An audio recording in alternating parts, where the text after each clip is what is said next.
Arc Raiders is taking the gaming world by storm as it's hands down one of the best extract shooters currently out there. Veterans and new players alike are having a blast but are quickly running into the bread and butter questions that every extract shooter player soon asks themselves. What the heck do I loot? What items should I be keeping? What are these rubber ducks for? Now you could just play the game and learn what's for what through experience, but you'll definitely lose track of the amount of times you'll have said, I didn't know I should have kept that. And that's why we're here today. In this video, I'll be going over everything you need to know about looting, separated into early game, mid game, and end game stages. We'll be covering what you should be looking out for in terms of loot, what you should be doing with these items, and probably most important of all, what you should be keeping for things down the line, such as those highly important workstation upgrades. Without further ado, let's get into it. We'll be starting off with early game looting, as I'm assuming that most of you here are new players trying to avoid the various loot related headaches that come with extract shooters. For clarification, I classify early game as the point between just starting the game and building all your level 1 workstations. The most important thing to know for early game is that at this point of the game, your inventory space is very limited and you don't have a lot to work with. So try to keep that in mind as you're playing. Don't overhoard things or you'll quickly run into space issues. I'd recommend only keeping 1 or 2 stacks of everything that's deemed important by either this video or by you personally, and just top up between raids as needed. Your first priority is building all your workshop stations, as that's when the game really starts to open up. You'll only need the basic scrap materials to build these benches, as well as just under 1 stack of arc alloys, so make these materials your focus for now. Make sure you track these and all future workstation upgrades so that they're marked in-game as, hey, you need this.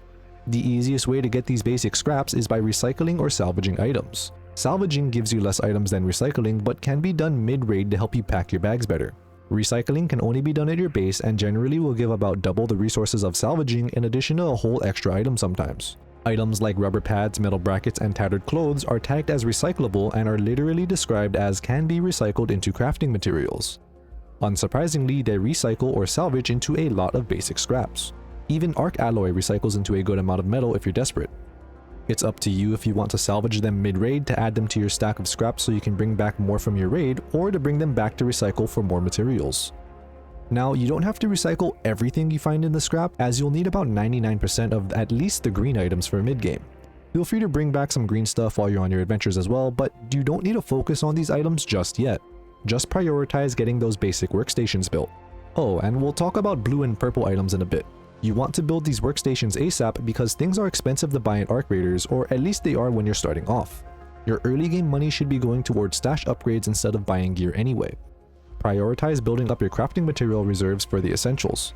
Rubber and arc power cells to craft shield chargers, arc alloy and plastic to craft light shields, metal and chemicals to craft ammo, fabrics to craft bandages, metal, rubber, plastics, and simple weapon parts, which are commonly found on wasps and hornets, for crafting and upgrading weapons. Don't forget to also upgrade your chicken, as Scrappy helps a lot with passively acquiring these scraps so you can change your focus to bringing home rarer loot.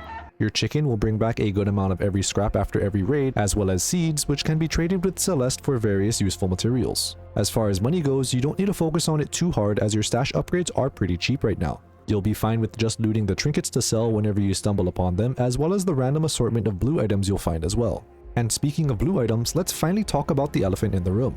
These are all the items you'll need down the line for all your workstation upgrades as of right now. Honestly, they're not terribly hard to find as long as you look in their respective loot areas, as every item in the game lists which location they're commonly found in. So don't worry too much about grabbing everything on this list right now, because you'll find more than enough of these blue listed items with just a few raids targeting the corresponding loot location type. However though, I do want to point out that these items are a bit harder to find than the rest, so I'd highly recommend grabbing and holding on to these should you find them, despite not needing them for some time.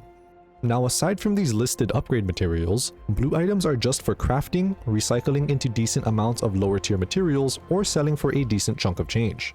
The same goes for purple items, but if you decide to hold on to them for later use, you'll be holding on to them for a very long time, and I wouldn't really advise holding on to more than 1 stack of each purple crafting material. You can see what's for what via the item description.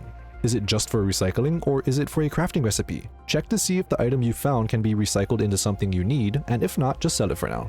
You'll have plenty of time in the mid-game to start stockpiling stuff.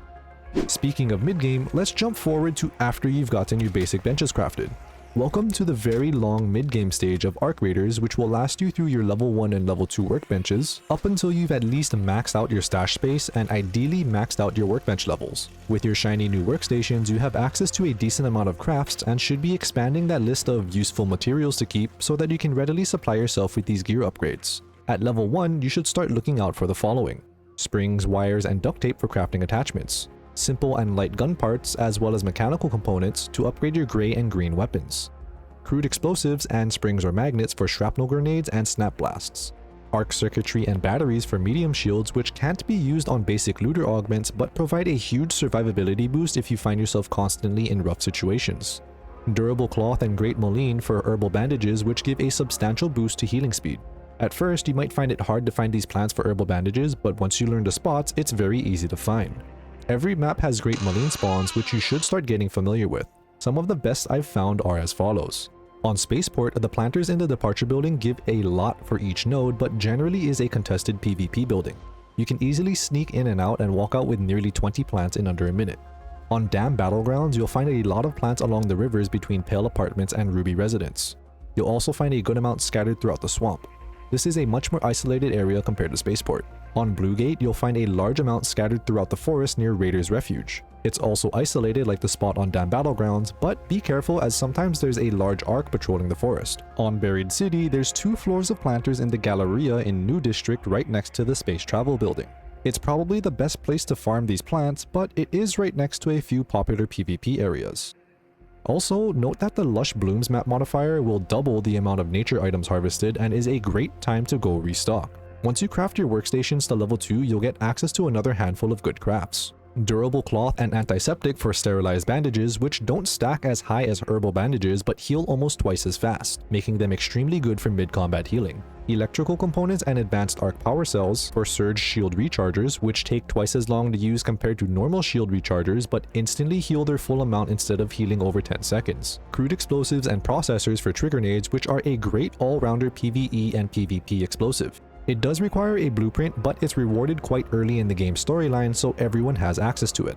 Electrical components and magnets for Mark II augments. These not only have better stats than Mark I augments, but also have special perks such as auto tick removal and slow auto healing. Now at this point, you'll probably have stumbled upon a few blueprints that you may be able to make use of. Blueprints vary greatly from player to player as they're completely RNG loot, so use your own discretion to stockpile the parts for the blueprints you like. For example, finding an anvil blueprint lets you craft an amazing weapon, but now you'll have to start stockpiling heavy weapon parts and mechanical parts to be able to build and upgrade it. As you play, you'll eventually start running out of something regardless of how diligent you are. Thankfully, restocking on stuff is really easy at this point of the game as we have several options to do so. First and most obvious is going on a targeted loot run. Every piece of loot shows where it can be found, so you simply need to head to a POI of the same type and start searching. Even if you don't have the specific thing you're after, check if other items you find can be recycled or salvaged into what you need, especially if you're looking for green items.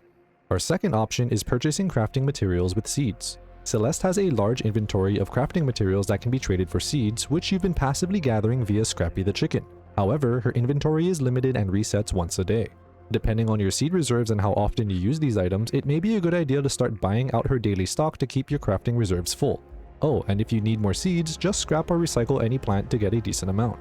Our last option is to simply build what you need at your refiner. As you level it, your refiner lets you craft an increasing amount of extremely useful crafting materials such as mechanical components for weapon upgrades and durable cloth for herbal bandages.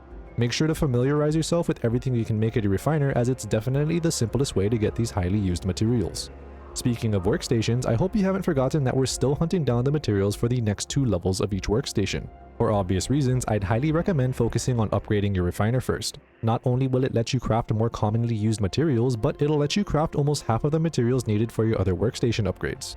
These upgrade materials aren't hard to find if you know where to look, so I'll toss you guys a few tips that will hopefully make your scavenging a lot easier. Arc circuitry and motion cores are found in abundance in arc probes, and to a lesser extent, arc couriers. These arc couriers also occasionally have sentinel firing cores and surveyor vaults, which are rather hard to come by. Keep an eye open for the Husk Graveyard events as they're a great source for Wasp, Hornet, and even Rocketeer cores. The best map to do this on, in my opinion, is Blue Gate as there's tons of husks in the southern portion of the map. Celeste trades you synthesized fuel for your explosive bench once you're level 12. Lemons and apricots for your chicken can be found growing on trees in the village of Blue Gate. Olives are on the same map in the south in the Olive Grove. Prickly pears are much harder to find as they simply have a small chance to spawn near cacti patches. A good place to look is Buried City or the various desert areas on dam battlegrounds. Mushrooms are a bit easier to find than pears as they can commonly be found growing on trees throughout the swamp on dam battlegrounds, but in very small amounts. Once again, don't forget about the Lush Blooms event to double all your harvests. Last but not least, let's move on to endgame looting. By this point, your stash and workstations are fully upgraded. A good chunk of the level 3 workstation unlocks are just for blueprint recipes, but that doesn't mean that there aren't a handful of good default ones that you should be adding to your loot lists. Advanced electrical components and sensors make raider hatch keys, which allow for instant and safe extracts at raider hatches. Advanced electric components and processors make Mark III augments, which, while blueprint dependent, are extremely useful to be able to make for their increased stats and their very strong special perks. Explosive compounds and containers to make heavy fuse grenades, which are the bread and butter PvP throwable. Advanced electrical components and arc circuitry make a power rod, which can be used with a voltage converter to make a heavy shield, the tankiest shield in the game that turns you into a brick wall. Outside of your large looting list of essentials, once at endgame you're free to start looting for money more often to build your cash reserves for anything shiny that may get added in future updates. Once said cash reserves get large enough, you can also start regularly purchasing items from traders instead of crafting them yourself, as money is no longer an object to you.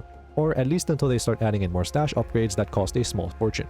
Things that have no purchase limits like ammo, shield chargers, light shields, and regular bandages are great things to stop stocking in your stash so you can free up more space for other items. Simply buy these things as you need them for each raid. Also, if you have the space for it, I highly suggest to start buying out the daily allowances of herbal band-aids, various explosives, heavy shields, and maybe medium shields too from the various traders. Just make sure to actually use them, unlike me, or you'll end up with more space issues. And with that, hopefully you're now a bit more prepared for your adventures on Arc Raiders. If you guys found the video helpful, be sure to leave a like and subscribe. Let me know what you guys think of the video in the comments, or feel free to share some tips that you think will be useful to a new player out there.